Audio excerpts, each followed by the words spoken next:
So we start with a case. We have an 81-year-old female with bilateral hip OA, hypertension, MCI with a MoCA of 25 out of 30, presenting to the emergency room with recent fall and difficulty with self-care at home.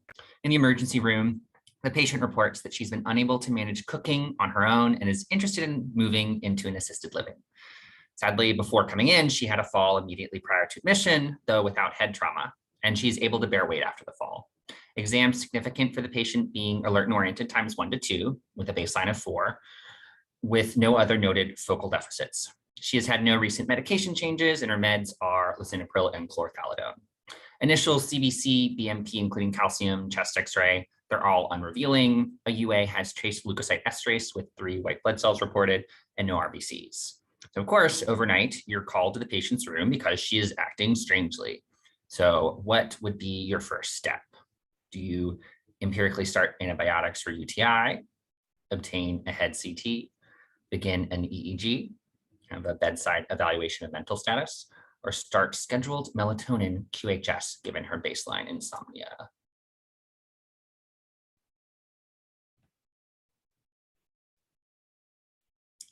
So per geriatric principles, where less is more, unless we have really high likelihood of having a UTI or someone with head trauma. In this case, there was no head trauma. We go to the bedside and evaluate first. And that's something I wanted to review with y'all today, was how we evaluate delirium and how we could do so in a time effective manner, because here we have an acute onset of a change in mental status in one of our patients suspicious for delirium.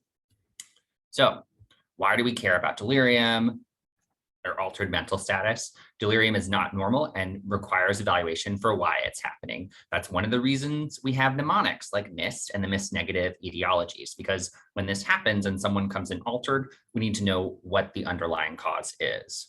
And delirium, because it's not normal, it's also associated with increased risk of terribleness. That includes death, the big Goomba, cognitive decline also, increased length of stay in the hospital, and then increased length of skilled nursing facility or SNF stay. So when someone's delirious in the hospital, it tells a lot about what's happening in the future for them as well. And delirium can also last up to months and become chronic, which is of concern when we counsel patients at the time of discharge. So how do we diagnose delirium? What really is delirium? I always refer to the CAM, or confusion assessment method. And it's like a cookbook. If someone has acute onset of mental status changes or a fluctuating course plus inattention, and that inattention really being distinguishing versus dementia, they have those two elements plus either disorganized thinking. So this may be someone who's not oriented to the date, plus altered or altered level of consciousness. So someone who's either lower level of consciousness and more somnolent. These are the people falling asleep during rounds, or people who are agitated and more hyperactive. If they have elements 1 and 2 with either 3 or 4, that is delirium per the DSM-5 criteria. Now, as you can tell, that's a bunch of criteria to go through, so this could be time consuming.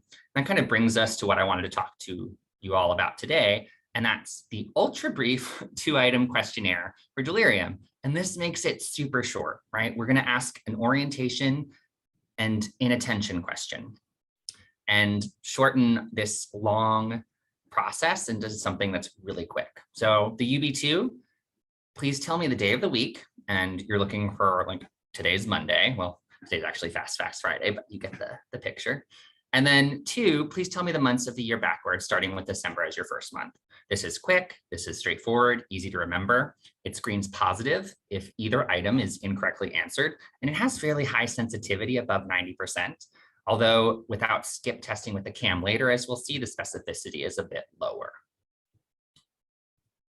So this is from one of the papers in their protocols. What I wanted to draw our attention to is the final row that looks at a study where they used the UB-2 followed by the 3D CAM, or the 3-minute diagnostic CAM with skip pattern. So that basically means if someone screens positive in either element of the UB-2, you can skip the corresponding elements on the CAM. So if they're inattentive on months of the year backwards, you can skip attention testing on the CAM because you've already tested positive for that.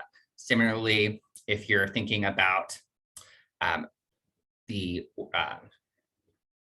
disorganized thinking, If they don't know the day of the week, then you could skip that in the 3D CAM. And this actually shortens what should take over 3 minutes if you go from the UB-2 into the skip testing with the CAM into about a minute process to effectively diagnose delirium with sensitivity and specificity upwards of 90%.